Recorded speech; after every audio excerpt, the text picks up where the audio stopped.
इस कार्यक्रम के पुण्यार्चक हैं श्री महावीर कुमार रावका जी, श्रीमती उमा रावका जी, पुत्र जिनेश रावका, पुत्री नितिका रावका, पुत्री दामाद मोनिका जैन, प्रफुल्ल जैन, सिद्धार्थ नगर, जयपुर, राजस्थान। स्वर्गीय श्री रतनलाल जी की पुण्य स्मृति में श्रीमती तारामणि देवी, श्रीमती चंदा देवी, ललित जैन, सारिका, डॉक्टर आदित्य, हर्षित एवं समस्त बड़जात्या परिवार, इम्फाल, मणिपुर। सुगानी परिवार, जयपुर। श्री प्रदीप शाह, श्रीमती संगीता शाह, श्री सौम्य शाह, श्रीमती निकिता, श्री चयन शाह, शिवांगी, सुभाष नगर, बांसवाड़ा, राजस्थान। श्रीमान मोहन लाल जी गदिया, श्रीमती भंवरबाई, पुत्रवधू। श्री पदमचंद गदिया, श्रीमती विमला, पुत्र पुत्रवधू। श्री नरेश कुमार, श्रीमती राजुल, पुत्र पुत्रवधू। श्री जय कुमार, श्रीमती मटरा, पुत्र पुत्रवधू। श्री कमल कुमार, रेणु, पुत्र पुत्रवधू। पौत्र पीयूष कुमार, पंकज, अरिहंत, अंकित, आदित्य, पौत्रवधू। श्रीमती इंदिरा, शिल्पी, ऋचा, प्रियंका, दिव्या, आभा एवं समस्त गदिया परिवार, भीलवाड़ा, राजस्थान। श्रीमान त्रिलोक चंद जी गंगवाल, श्रीमती कांता, श्रीमान अशोक, श्रीमती शकुंतला, पुत्र पुत्रवधू। श्रीमान अमित, शालिनी, पुत्र पुत्रवधू। श्रीमान प्रतीक, मोनिका, पौत्र पौत्रवधू। सुश्री तनुश्री, रिद्धि, अतिशय, रिजुल एवं समस्त गंगवाल परिवार, भीलवाड़ा, राजस्थान। कारण और कार्य पर जब विचार करते हैं तो कुछ ऐसा लगता है कि मैं अपने आप में पूर्ण हूँ, क्योंकि कारण भी मैं ही हूँ और कार्य भी मैं हूँ। लेकिन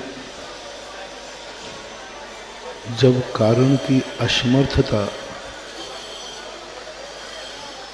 और कार्य की उपलब्धि की असमर्थता को देखता हूँ तो कई बार ऐसा लगता है जब मैं स्वयं मौजूद हूँ जिसको कार्य करना है, तो जब मैं ही कारण हूँ और मैं मौजूद हूँ और मेरे में ही कार्य होना है,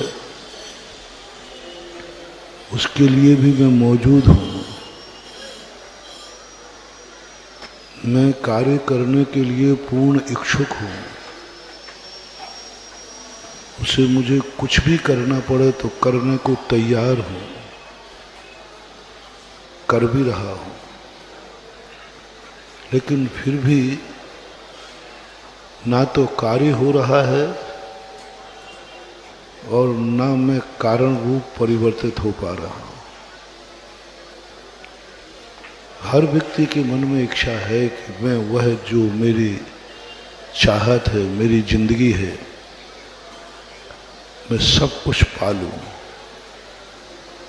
मोक्ष भी पाने का भाव है।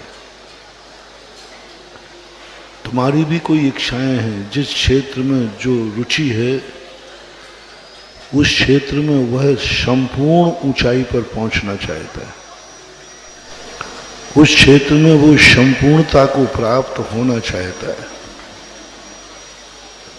चाहे वो कोई भी क्षेत्र हो, और उसके लिए वो स्वयं तैयार होता है, पूरी तैयारी करता है, लेकिन फिर भी वह सफलता प्राप्त नहीं कर पाता। कहीं ना कहीं हम स्वतंत्रता का नारा लगाते हैं, लेकिन कहीं ना कहीं हम परतंत्र सदा बने रहते हैं। स्वतंत्रता यदि हमारा जन्म सिद्ध अधिकार है और स्वतंत्रता हमें मिल जाए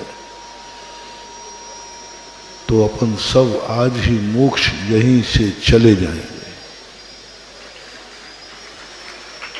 क्योंकि हमारी चाहत है, हमारी इच्छा है, आपकी सबकी इच्छा है, हम लोगों की इच्छा है कि हम लोगों को मोक्ष मिले। और यदि स्वतंत्रता है, हम स्वतंत्र हैं मोक्ष पाने को, तो अभी तक तो हमें प्राप्त कर चुका होता। 3 दिन की देरी नहीं करता। जिस दिन दीक्षा ली थी उसी दिन मोक्ष जाने के लिए ध्यान लगाया था, लेकिन नहीं हुआ। कोई ना कोई ऐसी शक्ति है जो कुछ तो कार्य हमारा है, लेकिन उसकी चाबी दूसरे के हाथ में है। खोजने पर पता चला कि हमारी दशा ऐसी है जैसे बैंक में रखा हुआ लॉकर। लॉकर के अंदर तुम्हारी ही संपत्ति होती है, तुमने खुद रखा है, किसी को मालूम भी नहीं, तुम ही खुद निकालोगे। लेकिन कितनी बड़ी परतंत्रता है, मैनेजर की चाबी लगे बिना तुम कुछ भी निकाल नहीं सकते।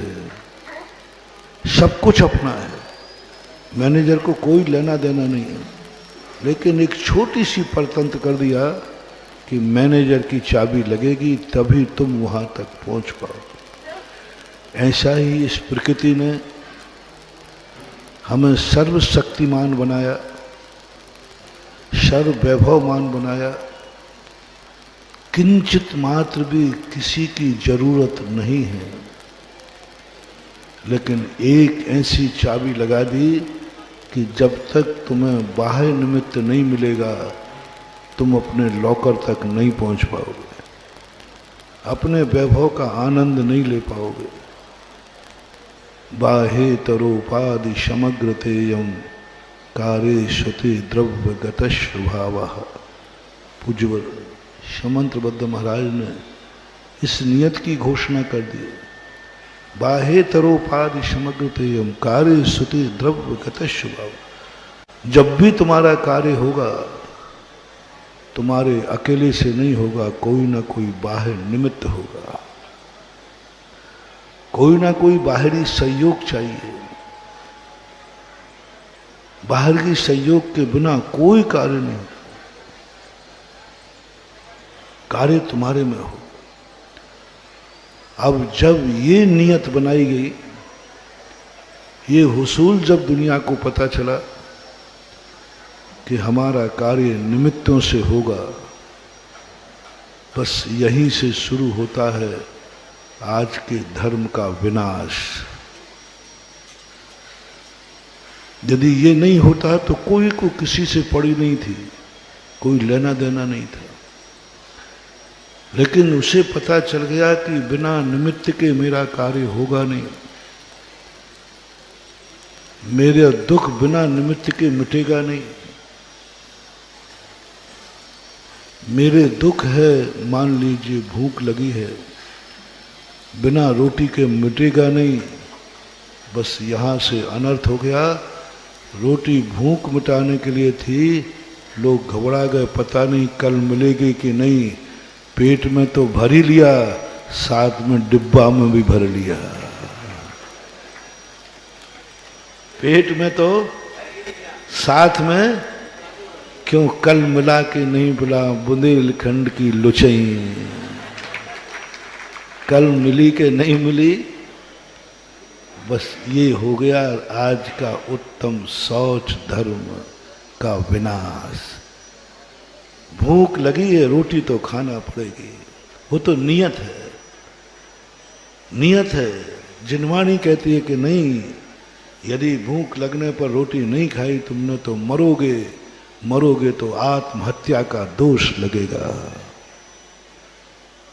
यदि तुम्हारी मौत होती है तो तुम भोजन ग्रहण करो, इससे तुम्हारा शौच धर्म नष्ट नहीं होगा।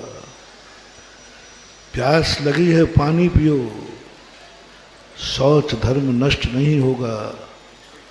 लेकिन तुम अपना एक कैन भर करके रख लो, कल पता नहीं नल आएगी नहीं आए। बिना मकान के तुम्हारा रहवास नहीं होगा, गृहस्थ का शौच धर्म खत्म नहीं होगा। तो व्यक्ति ने सोचा एक मकान जरूरी है आपको रहने के लिए, एक कमरा जरूरी है। लेकिन जैसे ही तुमने समझा कि चलो एक मकान और डाल लो, कल पता नहीं इस मकान में गड़बड़ हो गया, तो ये शौच धर्म खत्म हो गया। तुम्हें धन कमाने की मनाही नहीं है, धन कमाना ही पड़ेगा, पुरुषार्थ है। चारों पुरुषार्थ किसी धर्म का नाश नहीं करते, किसी भी धर्म का नाश नहीं करते। यदि ये चार पुरुषार्थ धर्म का नाश करने वाले होते तो आचार्य इनको उपदेश में कभी नहीं देते। ऋषभदेव जैसे व्यक्ति चारों पुरुषार्थों का उपदेश दे रहे हैं, तीर्थंकर जैसे चारों पुरुषार्थों को स्वीकार कर रहे हैं। तीर्थंकरों से तो कभी गलत नहीं हो सकता, चाहे वो गृहस्थ अवस्था में क्यों न रहे, वो तो कभी गलत उपदेश दे ही नहीं सकते किसी भी दशा में। और आप सबको मालूम है तीर्थंकरों ने गृहस्थ अवस्था अपनाई, चक्रवर्ती बने, गृहस्थ के लिए जो कुछ जरूरी है वो सब उन्होंने पास था, उन्होंने किया। चारों पुरुषार्थ किए उन्होंने। यदि पुरुषार्थों से धर्म का नाश होता तो तीर्थंकर कदापि नहीं करते। और प्रत्येक तीर्थंकर ने गृहस्थ अवस्था में अर्थ, खूब धन कमाया। अक्षय नदियां थी, उबल रही थी नदियां, इतना धन था। लेकिन जब गृहस्थ में धन जरूरी है तो अर्थ पुरुषार्थ का उपदेश या धन कमाने से कभी शौच धर्म नष्ट नहीं होगा। धन कमाने से कभी भी तुम अधर्मी नहीं होगे, क्योंकि धन आवश्यक है विनिमय के लिए। लेकिन तुमने सोचा कि धन कमा रहे हैं, इतना कमा लो, इतना कमा लो कि आवश्यकता की पूर्ति होने के बाद एफडी बना दो। बस वो एफडी धर्म का नाश करेगी। पता नहीं कल कमाई हुई कि नहीं हुई। जितनी मुद्रा भारत में छपती है, यदि सारी मुद्रा बाजार में आ जाए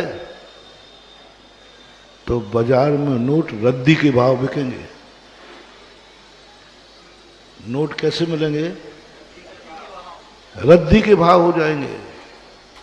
लेकिन आज जो नोट हैं वो सारे तिजोरियों में, सुरजर बैंक के खातों में,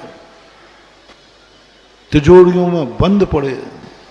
एक अर्थशास्त्री ने बताया था, बाजार में जितनी मुद्रा है 65% ही बाजार में रहती है, 40% से भी ज्यादा मुद्रा तिजोरियों में रहती है। 40 भी मुझे कम लग रहा है। आप लोग शेयर करना, बताना नहीं, मैं पूछूंगा नहीं।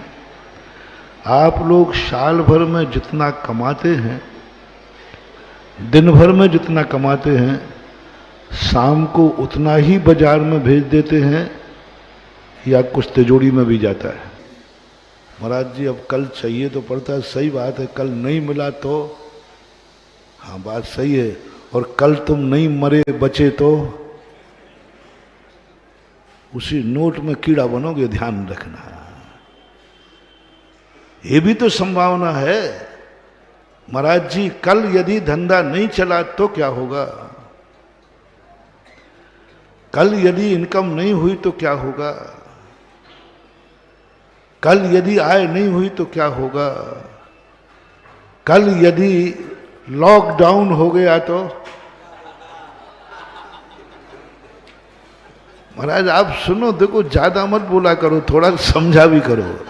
हाँ मैं समझ रहा हूं, लॉकडाउन भी हो सकता है, कल को एक भी ग्राहक ना आवे, कल कुछ भी हो सकता है। ये सारी संभावनाएं हैं। बस मेरी एक बात और बता दो, कल आने के पहले ही तुम ऊपर जा सकते हो, ये भी संभावना है कि नहीं? तुम्हारी संभावना ज्यादा गारंटेड है कि हमारी संभावना?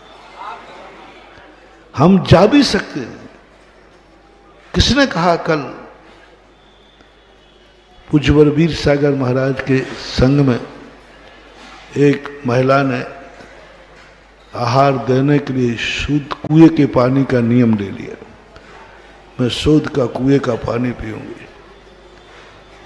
जवान थी,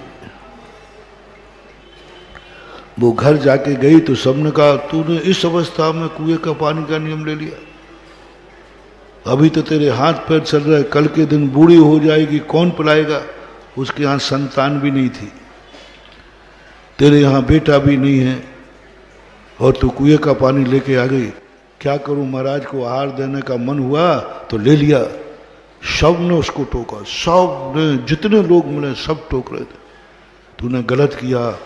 कल के दिन क्या जीवन भर का लिया? कहीं मैंने तो जीवन भर का लिया। इतना टोका कि वो उसके सारा दिमाग उसी तरफ चला गया। अब उसको वही घूम लगा, सही बात है, बुढ़ापे में क्या होगा, बुढ़ापे में कौन पिलाएगा, कौन क्या करेगा। वो रो पड़ी। पूज्यवर वीर सागर महाराज फुलेरा में थे राजस्थान में, वहाँ पहुँची। महाराज जी अब आप तो जो प्रायश्चित देना हो दे दो, हम ये कुएं का पानी का नियम नहीं निभा पाएंगे, शूद्र के जल का त्याग ऐसा कुछ कराते, नहीं निभेगा। महाराज मेरे यहाँ कोई बेटा बेटी नहीं है, मेरा तो बुढ़ापे में क्या होगा, कौन भर के देगा? क्योंकि बुढ़ापे में अभी तो हम भर लेंगे, हमारे पति भर लेंगे, लेकिन बुढ़ापा तो दोनों का ही, फिर क्या होगा? महाराज जी ने बहुत समझाया, नहीं वो तो नियम हम आज वापस करके जाएंगे, आप तो वापस लो। और बंधुओं महानुभाव, सारी दुनिया की चीज़ें वापस होती हैं, लेकिन दिया हुआ नियम कभी वापस नहीं होता, होता ही नहीं। वो तो भ्रष्ट हो सकता है, वापस नहीं हो सकता। नियम वापस नहीं हो सकता, नियम से भ्रष्ट हो सकता। वहीं हमारे ज्ञान सागर महाराज ब्रह्मचारी अवस्था में भूरामल थे, वो बैठे हुए थे। और वो महाराज जी क्यों परेशान हो रहा? तो वीर सागर महाराज बोले, भूरामल ये महिला देखो नियम लेके तोड़ रही है, इसको समझाओ। ज्ञान सागर महाराज तो न्यायाचार्य थे, फिलॉसफर थे। उन्होंने कहा भाई जी क्या बात है, ऐसी ऐसी बात है। तो भाई जी अभी तेरी उम्र कितनी हुई? बोले मेरी उम्र 35-40 तक साल के लगभग। तो अभी तुमने कैसे जान लिया कि तुम्हारे यहाँ कोई बेटा नहीं है? अभी तुम्हारी वो उम्र तो नहीं हुई कि तुमने सारी आशाएं छोड़ दी हो। अरे महाराज जी आप तो बातें करते हो, जब अभी 15 साल में नहीं हुआ, पहले उम्र जल्दी हो जाती, शादी जल्दी होती थी, 16, 17, 20 साल में। महाराज 15-20 साल में नहीं हुआ तो अब क्या होगा? उन्होंने कहा देखो विश्वास रखो, हो सकता है आज जो तुमने नियम लिया है इसी धर्म का चमत्कार हो जाए। तो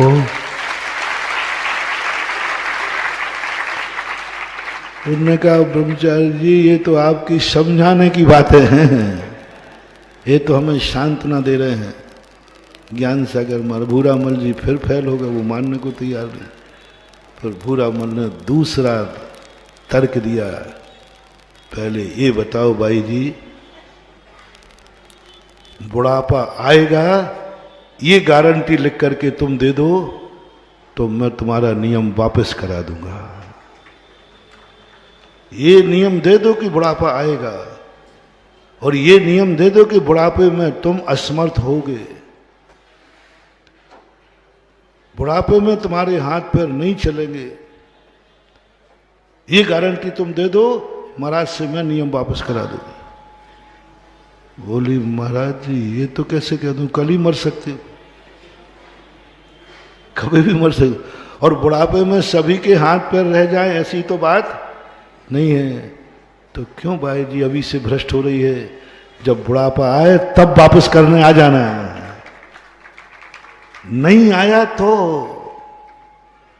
बुढ़ापा आएगा, इतने साल तो कम से कम नियम पाल ले। आज 40 से 60-70 के पास बुढ़ापा आएगा, 30 साल का जो व्रत का नियम का पुण्य है, ये तो कमा ले, ये कमाने से क्यों वंचित रह रही है? इतने साल के बाद से आज ही नियम तोड़ना। पर महाराज ने कहा बहुत जोर से ब्रह्मचारी ने, भाई जी कल सबको मरना है। मरना है कि नहीं रे? पर बताओ, बोलते नहीं हो जोर से। तो सब आज ही मर जाओ ना, फंदे लगवाओ यहां। पहले बताओ सबको मरना है भैया कि नहीं? मुझे भी मरना है। मरना सबको एक दिन निश्चित है, लेकिन इसका अर्थ यह नहीं है कि हम आज ही मर जाए। बस वो तिलमिला गई महिला, वो ऐसे आंखें फाड़ के देखती, बताया उन्होंने लोगों ने। वो कहने लगी महाराज जी हाँ बोलो मरना है कि नहीं? क्यों ना सब अपन, हम भी तुम्हारे साथ हैं बेटा। महाराज से भी कहते महाराज जी सबको कल मरना है, चलो आज ही मर जाएं, आज अच्छा शांति है, कोई रोग दोग नहीं है, कोई बीमारी बीमारी नहीं है, होश में, सब होश में हो ना, तो होश में मरना अच्छा है। यदि सबकी सहमति हो तो कल यहां मृत्यु महोत्सव की बात की जाए। बोलो माँ जी, भाई जी, कल मरना है तो आज मरोगे, कल नियम टूटना है तो आज तोड़ोगे, कल बुढ़ापा आना है आज ही बुढ़ापा हो पाएगा, कल क्या होगा किसने देखा, आए भी या ना भी आए। तो महाराज जी देखो बुढ़ापा आ गया तो, बोले आ गया तो ही है ना, तो ही है, निश्चित तो नहीं है। मैं तुम्हारे उपयोग की कोई बात पे आक्षेप नहीं कर रहा हूं। कबाड़ा, कहीं तिजोरी में नोट कबाड़े का रूप तो नहीं ले लिया है, कहीं तिजोरी में रखे हुए नोट ने कबाड़े का रूप तो नहीं ले लिया है, कहीं सोना चांदी रखा हुआ कबाड़े का रूप तो नहीं ले रहा है। ये सबसे बड़ी सावधानी रखना है।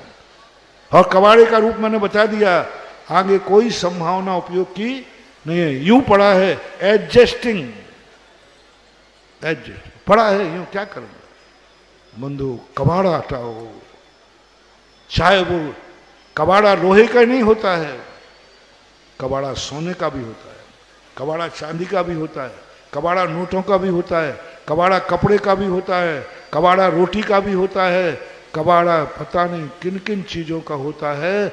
बस कबाड़े से बचाने का नाम है उत्तम शौच धर्म ग्रस्त। यदि उत्तम शौच धर्म के दिन कबाड़ा हटाओ, बस कबाड़ा हटाओ। कमाना कोई व्यर्थ नहीं, नोट रखना कोई व्यर्थ नहीं, बस वे नोट कबाड़ा का रूप न ले लें।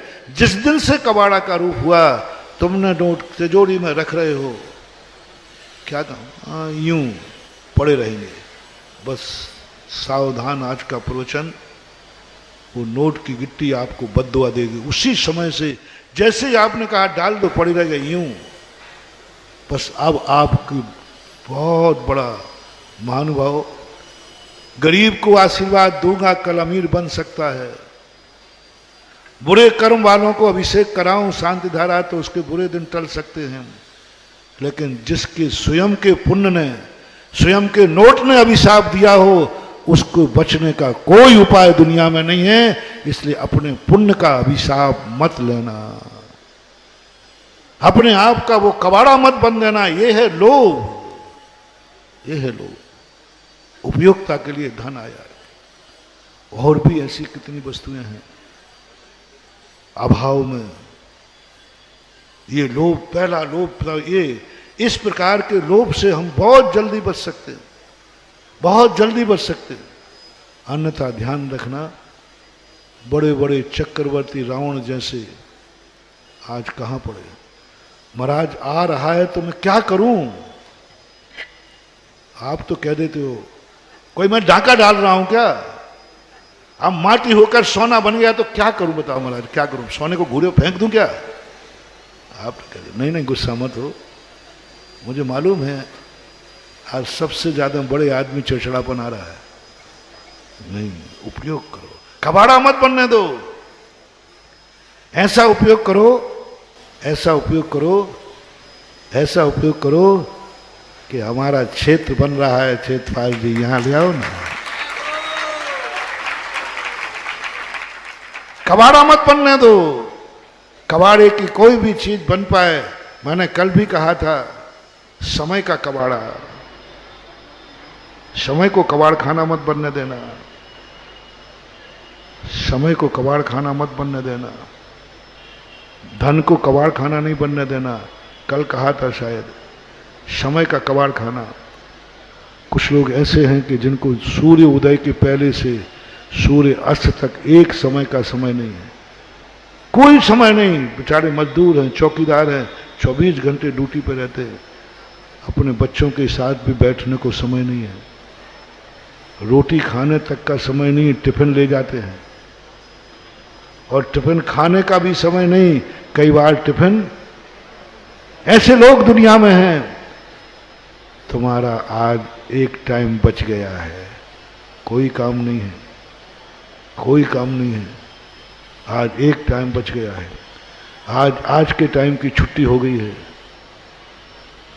गए थे ड्यूटी पर, लेकिन पता चला आज छुट्टी का दिन है। बस उस छुट्टी के दिन को कबाड़ा मत बनने देना, वो तुम्हारी बचत में से बचा है। आज उस दिन मत सोना, उस दिन पाप मत करना, उस दिन कहना इसको कबाड़े को क्या करूं, आज छुट्टी का दिन है, कोई काम नहीं, यूं बस। आज तुम्हारा विनाश है, आज तुम्हारा अमंगल है, आज तुम्हारा अशुभ दिन है, क्योंकि आपको 1 घंटा बच गया,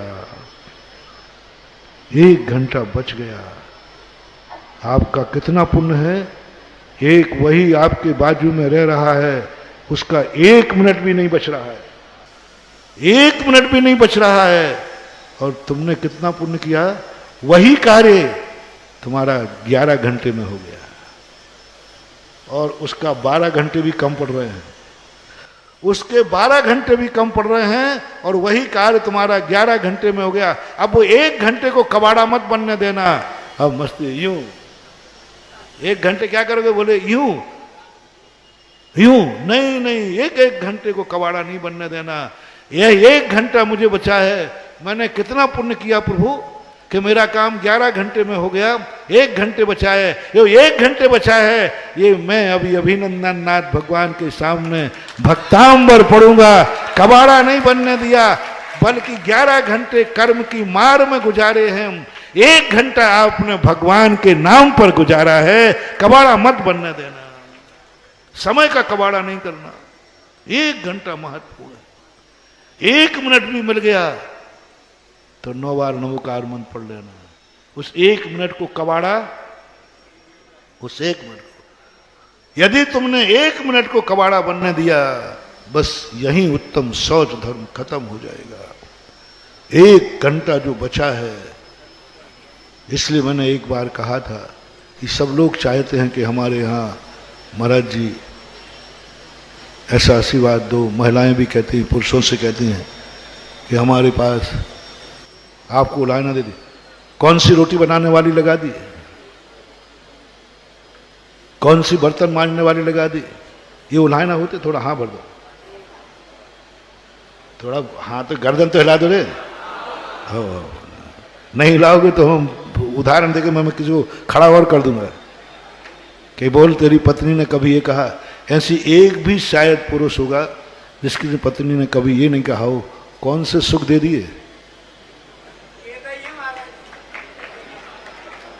पता है, जिसकी पत्नी ने कभी ये 2 बातें नहीं कही हूं, कौन सा सुख दे दिया। एक, दूसरी, तुम तो पक्के भुलक्कड़ हो। ये 2 बातें किसी की पत्नी ने जिंदगी में कभी नहीं कही हूं, वो हाथ उठाए।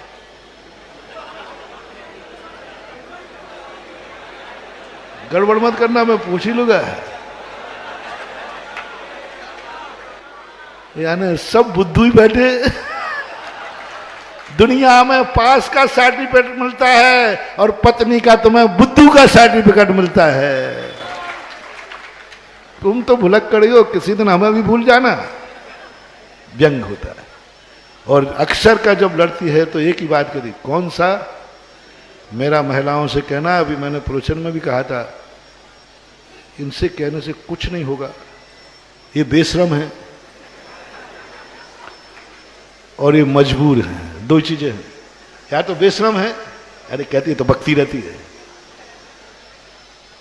और या फिर मजबूर हैं, वो नहीं कर सकते। दो ही चीजें हैं, या तो मजबूर हैं, उनकी इतनी इनकम ही नहीं है। उत्तम शौच धर्म कह रहा है, हम कह रहे हैं यहां कहो तो कुछ बात, तुम्हारी बात की इज्जत रह जाएगी, भगवान के सामने तुम्हारी इज्जत रह जाएगी। बस एक प्रश्न का जवाब सोच के जाना महाराज के पास, भगवान के पास, उत्तम शौच धर्म के साथ भगवान से कहना, भगवान आपकी भक्त होकर के इस प्रकार का हो जाए। भगवान कहेंगे हो जाएगा। और एक प्रश्न का जवाब दो, जो समय आपका रोटी बनाते बीतता है, गृहस्थी में बीतता है, वो सब नौकर करेंगे, उस समय तुम क्या करोगे?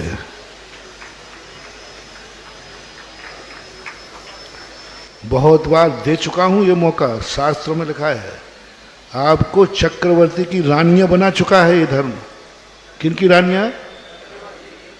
शेठों की रानियां बन चुके हो तुम, सब नौकर चाकर सब थे तुम्हारे घर में, पूरी फाइल तैयार है। लेकिन एक मात के कारण तुम्हारा कार्य नौकरों ने किया, उस समय को तुमने कबाड़ा बना दिया, कबाड़ा बना दिया, पाप में गमा दिया, पापों में गमाया। इसलिए कर्म ने अभिशाप दिया कि इससे अच्छा तो है कि तुम्हारा काम नौकर करे और तुम बाजार में पाप करो, दुनिया के पाप करो, इससे अच्छा है, कर्म ने कहा, इसकी ऐसी किस्मत बनाओ कि सब कार्य इसको स्वयं करना पड़े। ये बहुत फायदे का काम है, बहुत फायदे का। कबाड़ा न मत बनने दो। यदि तुम्हारे यहाँ कोई काम नौकर लग रहा है, उस समय तुम, अपन तो फ्री, हमारा तो सब काम नौकर करते हैं, तो तुमने उस समय को कबाड़ा बना दिया।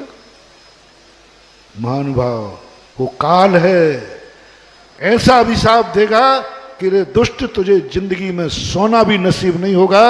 ऐसे तेरे लिए बनाऊंगा कि रात रात भर ड्यूटी दे करके थक जाएगा तो भी सोने का मौका नहीं मिलेगा। तूने काल को कबाड़ा बनाया था।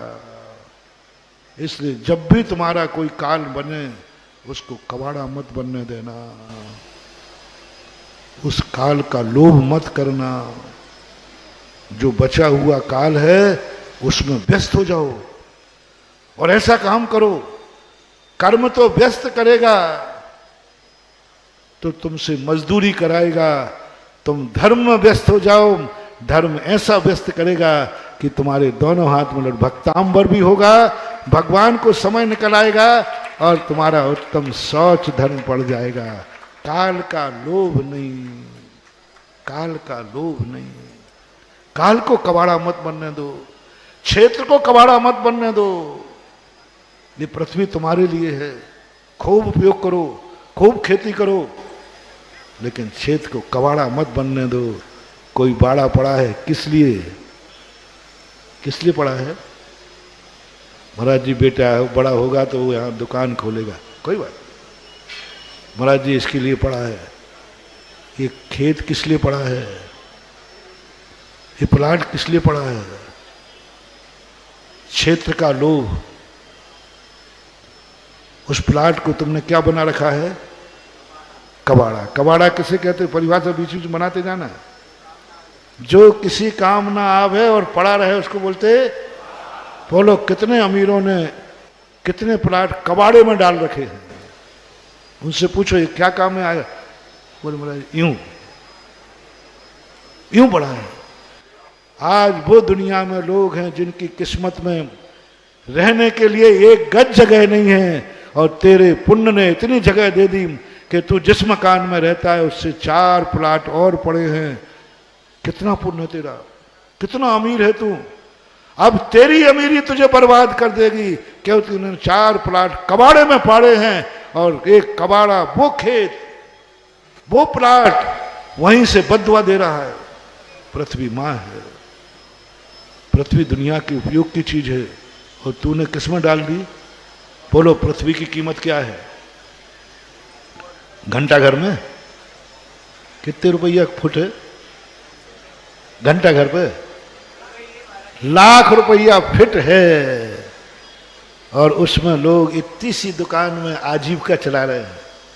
हमने दुकानें देखी 5-5, 8-8 फुट की दुकानें हैं, उसी में बैठे रोजी रोटी कमा रहे, और तेरे यहाँ पृथ्वी कबाड़े में पड़ी है। महानुभाव महानुभाव उत्तम शौच धर्म कहता है क्षेत्र को, पृथ्वी को कबाड़ा मत बनने देना।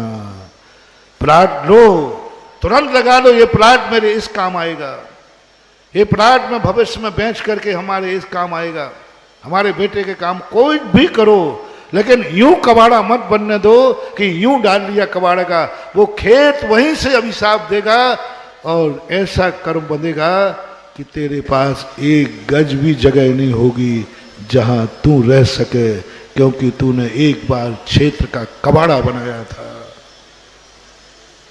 स्वयं को कबाड़ा मत बनने देना।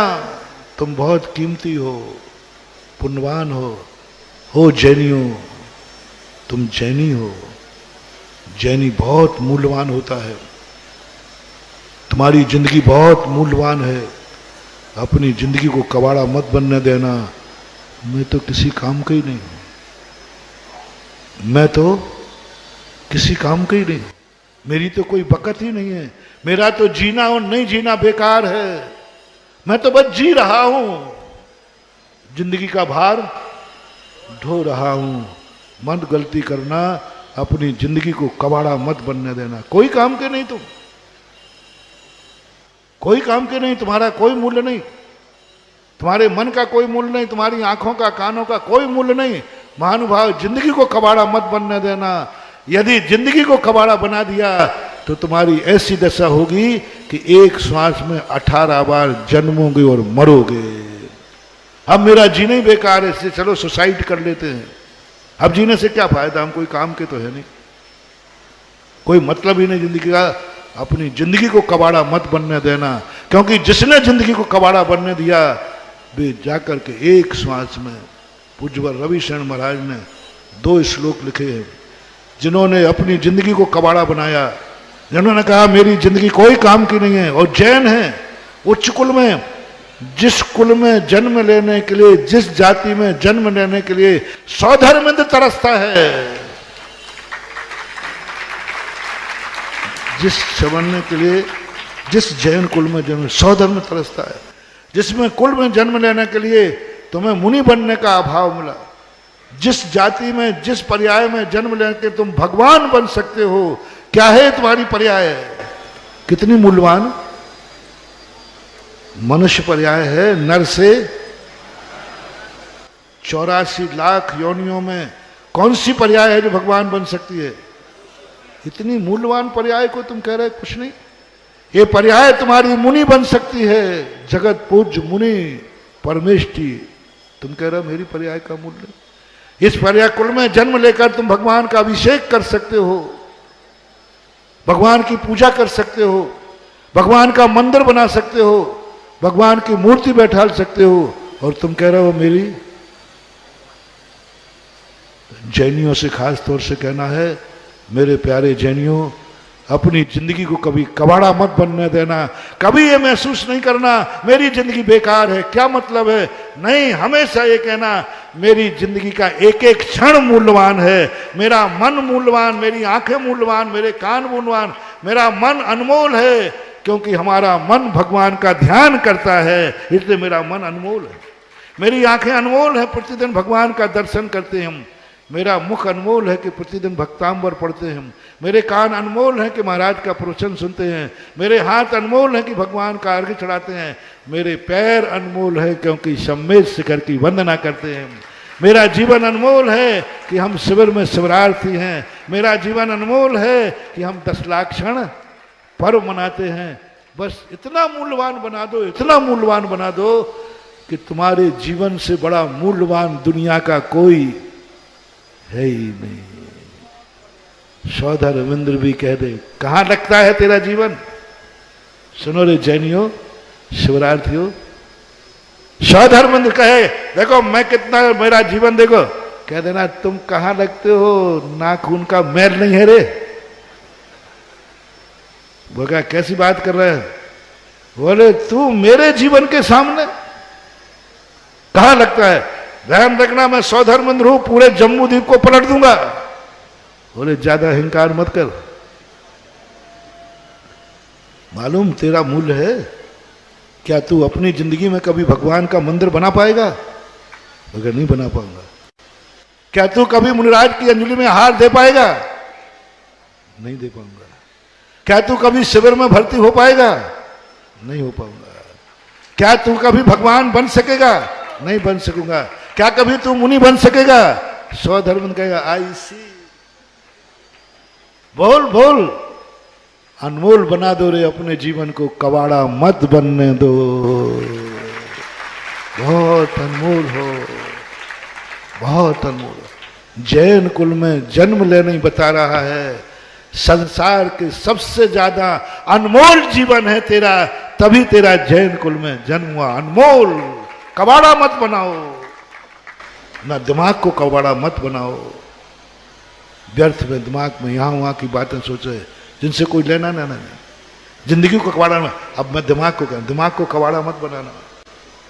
कबाड़े की परिभाषा क्या है?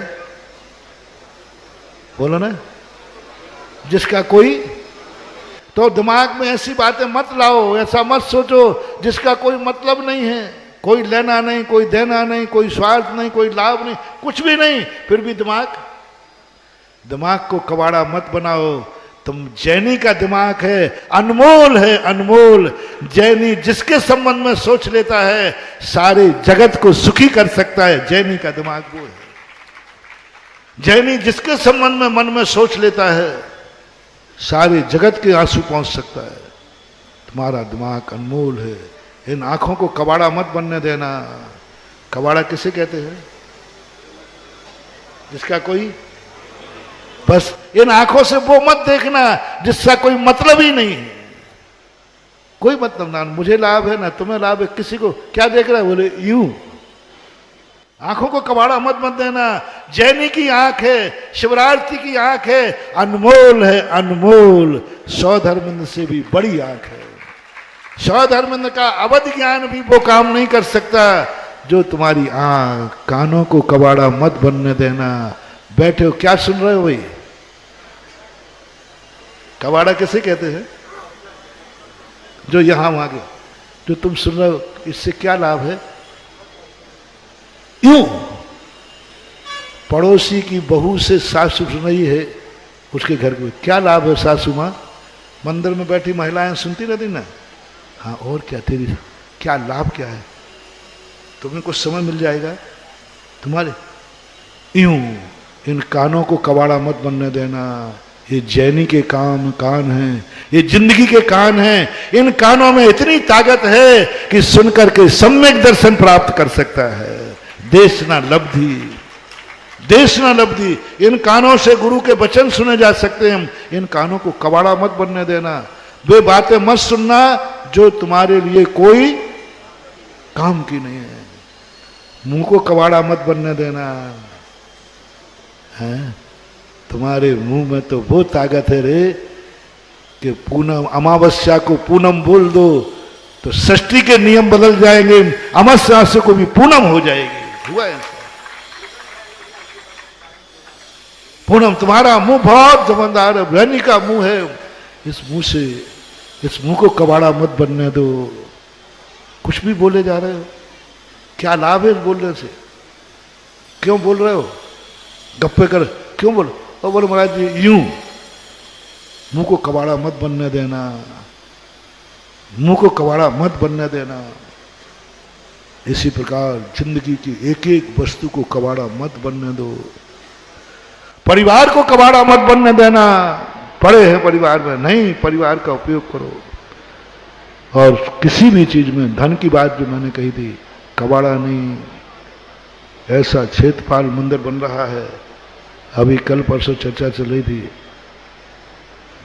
मैं आता हूं किसी क्षेत्र पर इसलिए, लोग मुझे बुलाते हैं इसलिए कि महाराज अब आएंगे, इस बार पूरा फिनिश हो जाएगा।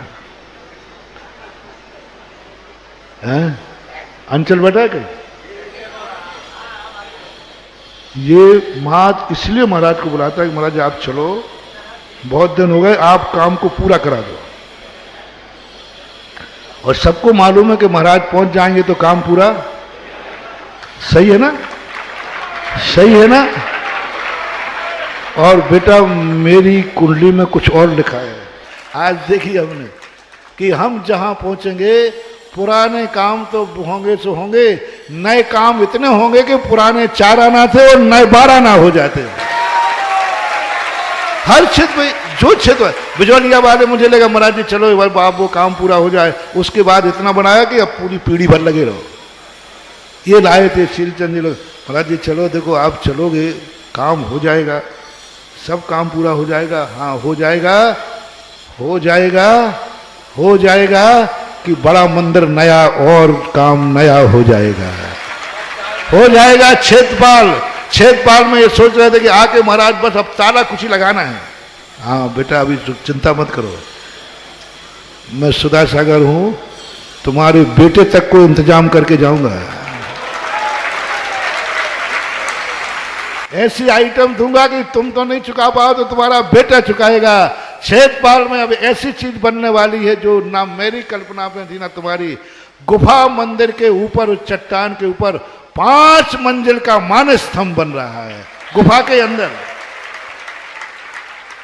अंदर 5 मंदिर का मानस स्तंभ बनेगा और हर मंजिल पर एक मानस स्तंभ होगा, चतुर्मुखी गंधकुटी होगी हर मंजिल पर, 1 मंजिल पर, 2 मंजिल पर, और सबसे ऊपर होगी कि आज तक कहीं दुनिया में ऐसा मानस स्तंभ नहीं देखा होगा। ऐसी चीज जिसकी मुझे भी कल्पना नहीं थी। मैं तो ये प्रवचन जो हाल था ना, ये मैंने इस पे एक चतुर्मास में प्रवचन किए जहां अभिनंदननाथ भगवान बैठे, तो महाराज ने कहा, लोगों ने कहा, तो समझ सुंदरलाल थे सर, उन्होंने कहा महाराज जी यही स्थान है हमारे प्रवचन के लिए, पहले ये नहीं कुछ नहीं था। तो मैंने कहा जिस स्थान पर मैं बैठ गया हूं, इस स्थान पर अब मैं तो छोड़ो सीधे भगवान बैठेंगे। तो सबने सोचा था कि जैसे ही पंचकर्णक होगा, मंदिर बन जाएगा, अभिनंदननाथ भगवान वहां चले जाएंगे, फिर ये हाल कम्युनिस्ट माइंड, हाल खाली हो जाएगा, फिर क्या करना है। अब सुन लो बाबू, हाल खाली नहीं होना है। अभिनंदननाथ भगवान उठते ही इतनी विशाल मूर्ति वहां बैठ रही है कि पूरे उत्तर प्रदेश में शायद हो। कली दातार ने आशीर्वाद दिया। उसके बाजू में 2 मूर्तियां जो यूं बनी हुई हैं, इतनी बड़ी मूर्ति वाला कहता है अभी पद्मासन मूर्ति इतनी बड़ी एक बार ढली थी अमरकंटक के लिए, और भी ढली थी। ऐसी विशाल पीतल की मूर्ति ढल रही है। मैं क्षेत्रपाल को कबाड़ा नहीं बनने दूंगा। जब तक क्षेत्रपाल रहेगा तब तक यहां टाकी चलती रहेगी। यदि मैं जिंदा रहा तो आओ, या तो टाकी बंद करना हो तो माला फेरो कि महाराज जल्दी ऊपर जाए, और मुझे जिंदा रखना है। जिस क्षेत्र पर मैं कहा मेरी जिंदगी में तो कभी टाकी बंद, कुछ नया चीज बंधुओं, क्षेत्रपाल का जो नया रूप बन रहा है, धन को कबाड़ा मत बनने दो। यदि वो धन नहीं चाहिए जो तुम्हारे पेट में भर रहा, वो धन नहीं चाहिए जो तुम्हारे लिए जरूरी हो, वो धन नहीं चाहिए जो तुम्हारे लिए कम मकान बनाने के लिए, वो धन नहीं चाहिए जो तुम्हें, वो तो आवश्यक है। मैं तो उत्तम शौच धर्म को नष्ट करने वाला वो धर्म जो कबाड़े का रूप ले चुका है, वे कबाड़ी आकर के अपने कबाड़ी रूपी धन का सदुपयोग करें। उन कबाड़ियों के लिए उससे 2 फायदा होंगे। एक, धन का अभिशाप नहीं मिलेगा, धन कबाड़े में नहीं जाएगा, और तुम नरक गति नहीं जाओगे। जिसने धन को कबाड़े में डाला है उसकी दुर्गति नियम से हुई है। ये तत्वार सूत्र में उमा स्वामी महाराज ने कहा। दोनों हाथ में लड्डू है। धन को कबाड़ा मत बनने दो। धन कबाड़ा ना बन पाए मेरे भक्तों का, इसलिए हम लोग ये तीर्थ बनाने का उपदेश देते हैं, दान का उपदेश देते हैं, इसलिए मंदिर बनवाते हैं कि हमारा भक्त के यहाँ दुनिया का अभिशाप मिल जाए। हम लोगों की मोनोपोली देखो कितनी बड़ी है। दुनिया का अभिशाप तुम्हें मिल जाए, दुश्मन का। हमें डर नहीं रहता है। किसी भक्त को दुश्मन ने अभिशाप दे दिया, हमें डर नहीं है, क्योंकि मेरी औकात है हमारे भक्त के दुश्मन के अभिशाप को काटने का। लेकिन बस एक ही बात की तमन्ना है, मेरे भक्त को कहीं इसका पुण्य अभिशाप न दे देवे, मेरे भक्त को कहीं इसकी लक्ष्मी धन दौलत अभिशाप न दे देवे, वो धन दौलत अभिशाप न दे देवे। इसलिए धन दौलत को कबाड़े में जाने के पहले हम उसको क्षेत्रपाल मंदिर बुलवा लेते हैं, जिससे वो लक्ष्मी का अभिशाप नहीं पाता है, वरदान पाता है, वरदान पाता है। तो जब तुम्हें ऐसे मौके मिले कि भाई क्षेत्रपाल में, और हर मानस स्तंभ में 4 मूर्ति होंगी हर मंजिल में, और 5 है या 4 है, 20 जिनालय बैठेंगे, 20 मंदिर बैठेंगे भगवान में, और आजू बाजू अभिनंदननाथ भगवान अकेले नहीं बैठेंगे, वहां से बहुत विशाल आजू बाजू भी 2 वेदियां और बनेंगी। मालूम है किस लिए है? क्योंकि मुझे 2012 में कम कबाड़ी थे,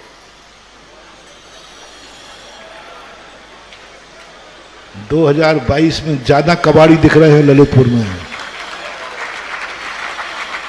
और मालूम मुझे फीलिंग हो गई है, जो 2012 से 2022 में जो तुम्हारी बढ़ोतरी हुई है, जो तुम अमीर हुए हो, उसको कबाड़ा बनाने में मेरा हाथ है।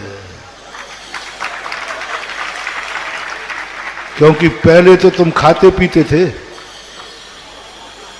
पहले तो खाते पीते थे, खर्चा पानी चल रहा था। अब तो खर्चा पानी तो बात अलग रही, अब तो फिर मैं तुम्हारे लिए अभिशाप बन जाऊं? मैंने ही तुम्हें इतना अमीर बनाया, इस धर्म ने बनाया कि आज खर्च काटने के बाद भी तुम्हारे पास बच रहा है। बस अब मेरा कर्तव्य है कि अमीर बनाओ, लेकिन अमीर को धन कबाड़ा ना बन जाए।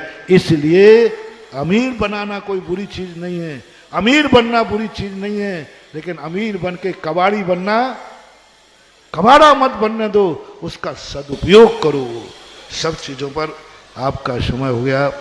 आज बहुत मजेदार चीज, लोभ किसका है? पुरुषार्थ कमाना लोभ नहीं है, आवश्यकता है, नियत है। हमने प्रश्न के प्रारंभ में कहा था, बाहे तरोपाधि समग्रतयम, बाह्य निमित्त चाहिए, धन चाहिए, रोटी चाहिए, कपड़ा चाहिए, मकान चाहिए, सब चाहिए। इससे शौच धर्मग्रस्त का खत्म नहीं होगा, लेकिन किसी भी चीज को कबाड़ा मत बनने देना, व्यर्थ का नहीं, व्यर्थ का कार्य नहीं करना।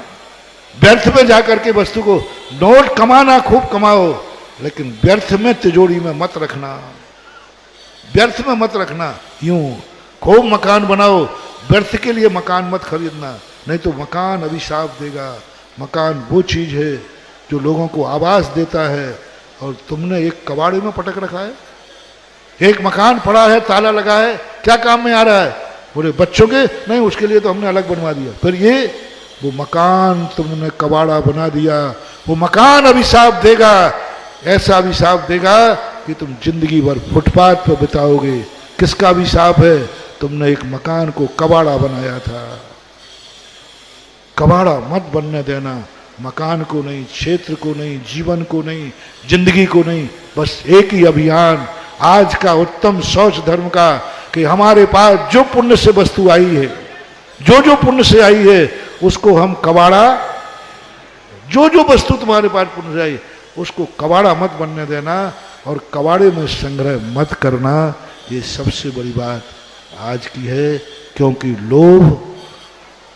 लोभ एक उपयोगिता के बाद जो वस्तु बचती है, वो लोभ न जाए। उपयोगिता का नाम लोभ नहीं है, उपयोगिता का नाम औषधि है, उपयोगिता का नाम औषधि है। उपयोगिता के बाद जो वस्तु बचती है, वो लोभ में आती है। इसलिए खाओ पियो, छको मत। खाओ पियो, खाओ पियो, लेकिन कल की पुड़ी थोड़ा सोचो। चलो 1 दिन की रख लो, 2 दिन की रख लो, लेकिन रख तो लो, कम से कम कोई सीमा तो बांधो। हर चीज में यही लगा लेना। आज इतनी कह के विराम करता हूं। आज यहां बैठने में बहुत अच्छा लगा। 5 मिनट सबको ऑक्सीजन तो मिल रही है। देखो ये फोकट का पंडाल है, वो लाखों का पंडाल है कबाड़ा। इन्होंने बनाया था महाराज जी के, अच्छे महाराज जी आ रहे हैं, महाराज के भगत आएंगे, राजस्थान में जैसा पंडाल बनाया था उससे अच्छा बनाऊंगा। नाक पे बनाया ना, नाक पे जे देन तो जे आप ही की हमारा, तो इसलिए बनाया था। और इतना बढ़िया बनाया महाराज, पंडाल देखकर तबीयत खुश हो जाएगी।